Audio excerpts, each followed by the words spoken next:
আমি জানতেও চাই না তোমরা কারা। আজকের পর থেকে কখনো জানার চেষ্টাও করবো না তোমরা কারা।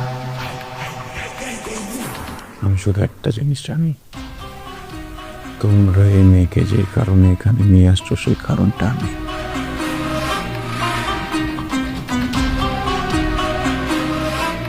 আমাকে তো পেয়ে গেছো, মেয়েটাকে চেয়ে দাও।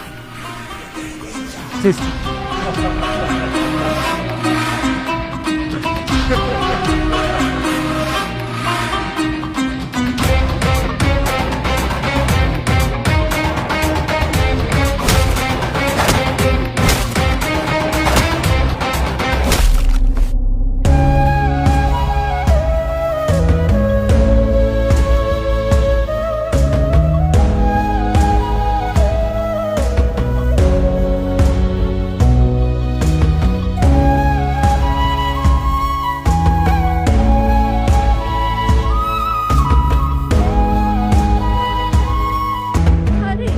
কনগ্রাচুলেশনস।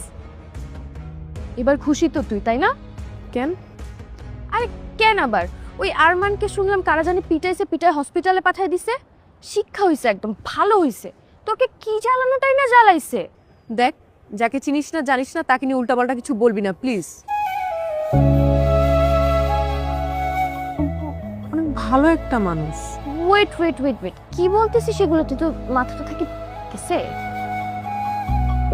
এই জয়ী, তুমি ঠিক আছো? মানে শুনলাম তুমি নাকি একটা ঝামেলার মধ্যে পড়ছিলা, একটা ট্র্যাপে পড়ে গেছিলা। Are you okay? Are you safe? ঠিক আছে আমি। তবে যে শুনলাম যে আরমানকে নাকি কারা খুব বাজেভাবে মারছে, হসপিটালাইজ করা হয়েছে। মানে ওর কি ট্রিটমেন্ট সব ঠিকঠাকভাবে চলতেছে? সব ঠিক আছে ওখানে? যে বাজেভাবে ওকে বাড়িগুলো দিছে, মানে হসপিটালাইজ করা ছাড়া তো আর কোনো উপায়ও ছিল না মনে হচ্ছে। তুমি কিভাবে জানলে ওকে কে কিভাবে মারছে? ওই বলা বলি হচ্ছিল ক্যাম্পাসে, ওখান থেকে শুনলাম আর কি।